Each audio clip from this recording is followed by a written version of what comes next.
Hai pelajar, saya Cikgu Kartik, Guru Pengajian Perniagaan Pusat Tingkatan 6 SMK Tinggi Setapak, Kuala Lumpur. Kita sambung dengan satu lagi bahagian iaitu ulang kaji pengurusan bahagian yang ke-6. Hari ini kita akan bincang tentang proses perancangan. Proses perancangan ni kita akan bincang 5 langkah. 5 langkah yang terlibat dalam proses perancangan, iaitu yang pertama ialah menentukan matlamat dan objektif. Yang kedua, menganalisis persekitaran perniagaan.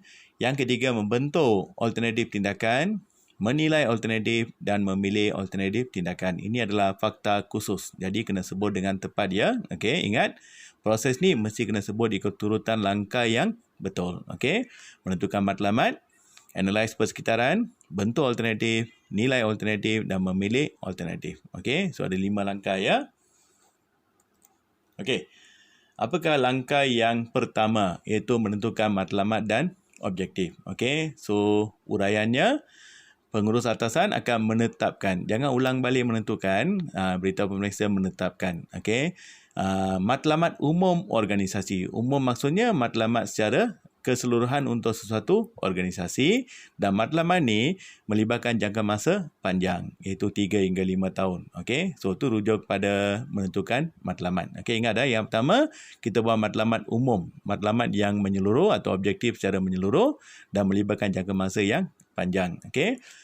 Kenapa matlamat ni penting? Menjadi panduan. Panduan kepada pengurus peringkat pertengahan dan bawaan. Bila ada matlamat, jadi pengurus peringkat pertengahan seperti Jabatan Pemasaran, Jabatan Pengeluaran, mereka dapat membentuk objektif dan strategi bahagian dan unit masing-masing. So segala-galanya bermula daripada matlamat utama organisasi. Itu tugas pengurus atas sana, dia kena buat dulu matlamat umum, lepas tu menjadi panduan pada pengurus peringkat pertengahan dan bawaan. Mereka pula membentuk objektif dan strategi untuk masing-masing. Bahagian pemasaran ada objektif dia, bahagian pengeluaran ada objektif dia, tapi semua objektif ni berpandukan matlamat umum organisasi.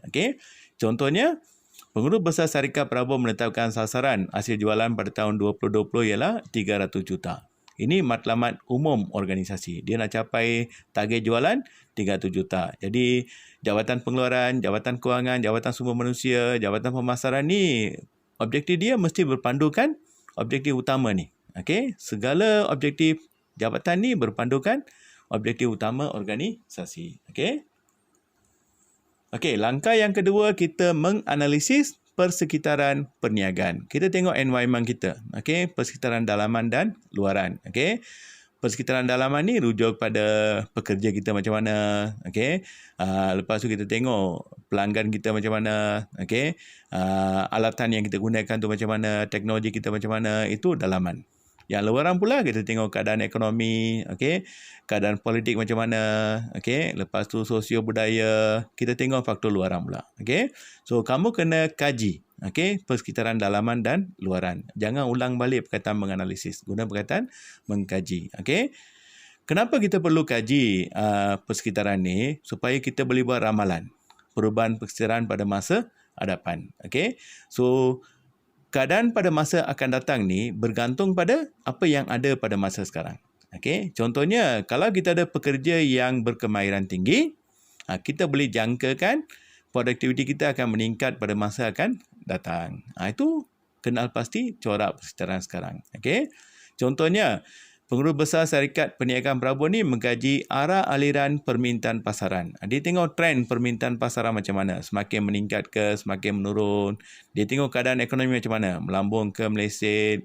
Macam mana citra rasa pengguna untuk buat ramalan perubahan pada masa hadapan. Itu langkah yang kedua. Kita tengok persekitaran dalaman dan luaran. Kita buat ramalan. Lepas tu berikan satu contoh. Langkah yang ketiga, kita membentuk alternatif tindakan. Alternatif maksudnya pilihan. Pilihan untuk mencapai matlamat. So di sini pengurus kena senaraikan, list down. Tindakan-tindakan alternatif yang akan diambil untuk mencapai objektif yang telah ditetapkan. So langkah pertama ialah kita menentukan matlamat atau objektif kan. Jadi untuk mencapai objektif tu, kamu kena senaraikan tindakan.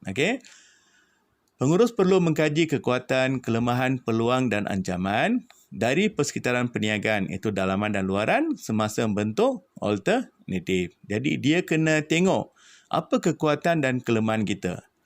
Apa peluang dan ancaman yang berlaku di luar, okey, semasa membentuk alternatif. Okey, so alternatif ni untuk mencapai matlamat. Alternatif ni bergantung pada SWOT, kekuatan, kelemahan, peluang dan ancaman. Okey, contohnya pengurus meneraikan 3 alternatif. Okey, dia kenal pasti 3 alternatif untuk mencapai objektif yang telah ditetapkan, iaitu program promosi yang agresif, mempelbagaikan variasi. Okey, produk maksudnya dia keluarkan beberapa model baru ke atau pelbagaikan produk. Dan yang ketiga, menembusi pasaran luar negara. Tadi objektif ialah untuk mencapai sasaran jualan kan. Okey, untuk mencapai sasaran jualan tu dia kenal pasti 3 alternatif. Okey, itu langkah yang ketiga. Okey, langkah yang keempat, kita menilai, kita evaluate. Okey, menilai alternatif yang telah dikenal pasti. Menilai maksudnya kita perhatikan kelebihan dan kelemahan. Apa kekuatan dan apa kelemahan setiap alternatif yang telah dikenal pasti. Okey.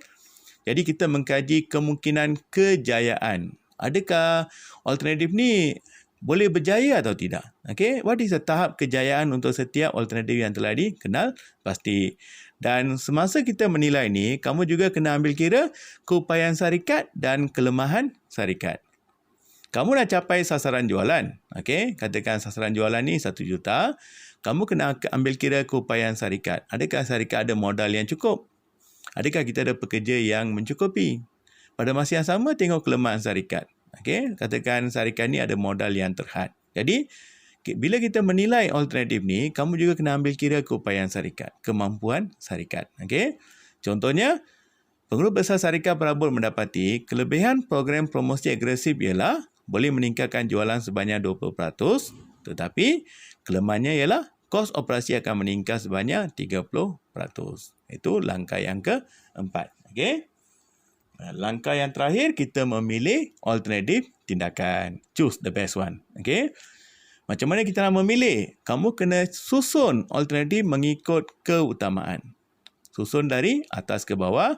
First one must be the best, yang terbaik. Kedua terbaik, ketiga terbaik dan sebagainya. Susun mengikut keutamaan. Okey?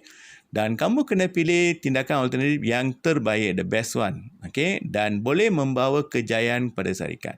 Okey? Bukan semua matlamat kita boleh, bukan semua alternatif yang kita boleh laksanakan. We can only choose the best one. Okey? Best one dan boleh membawa kejayaan. Okey, contohnya pengurus besar syarikat perabot memilih untuk menjalankan program promosi agresif kerana ia merupakan pilihan terbaik yang boleh membantu mencapai matlamat syarikat. Antara 3 tadi kan, ada 3 iaitu menembusi pasaran luar negara, mempelbagaikan produk, buat promosi yang agresif. Jadi pengurus besar mendapati ini yang terbaik, yang boleh mencapai matlamat iaitu mencapai sasaran jualan. Okey, ingat dah, kamu kena explain mengikut langkah. One by one, ikut turutan yang betul. Okey, so 5 langkah ya. Okey, soalannya, senaraikan proses perancangan. Ini tak perlu uraian. Just sebut saja. Okey, menentukan matlamat dan objektif. Yang kedua, menganalisis persekitaran perniagaan. Yang ketiga, membentuk alternatif tindakan. Menilai alternatif. Last one, memilih alternatif tindakan. Just senaraikan saja, tak perlu uraian. Okey. Soalan nombor 2, uraikan 3 langkah pertama dalam proses perancangan. 1 fakta, 1 uraian. Okey. Apa langkah pertama? Menentukan matlamat dan objektif. Uraiannya, pengurus besar perlu menentukan matlamat umum untuk organisasi untuk jangka masa panjang. Jadi kamu dapat 2 markah. Okey. Uraikan 3 langkah terakhir dalam proses perancangan. Okey, 3 langkah terakhir iaitu membentuk alternatif tindakan, menilai alternatif, memilih alternatif tindakan. Okey, 3 langkah terakhir. Okey. Soalan berikutnya, nombor 4 dia. Jelaskan proses perancangan yang berikut. Jelaskan, ingat, fakta telah diberikan. Kamu kena bagi uraian dan contoh. Analisis persekitaran perniagaan. Apa uraian dia? Pengurus perlu mengimbas, okey, atau pengurus perlu menilai persekitaran perniagaan iaitu dalaman dan luaran, okey, untuk mengenal pasti kekuatan, kelemahan, peluang atau ancaman, okey. Lepas tu berikan satu contoh. Okey. Misalnya, pengurus mengkaji trend atau mengkaji keadaan ekonomi untuk menentukan ramalan keadaan ekonomi pada masa akan datang. Okey, bagi contoh ya. Okey, mungkin kamu diberi gambar raja dan beberapa ruangan dikosongkan. Berdasarkan gambar raja di atas, nyatakan langkah X, Y dan Z dan uraikan setiap langkah tersebut. X ialah apa? Membentuk alternatif tindakan. Bagi satu uraian. Y, menilai alternatif. Bagi satu uraian. Z, memilih alternatif tindakan. Bagi satu uraian. So, mula-mula beritahu mereka X ialah apa? Beri satu uraian. Okey, itu jawapan untuk soalan ni ya. Okey pelajar, harap apa yang cikgu sampaikan ni bantu kamu untuk memahami tajuk proses perancangan dengan lebih baik. So, jangan lupa subscribe, like dan juga share dengan kawan-kawan yang perlukan video ni. Dan jangan lupa bagi komen ya. Okey, bye.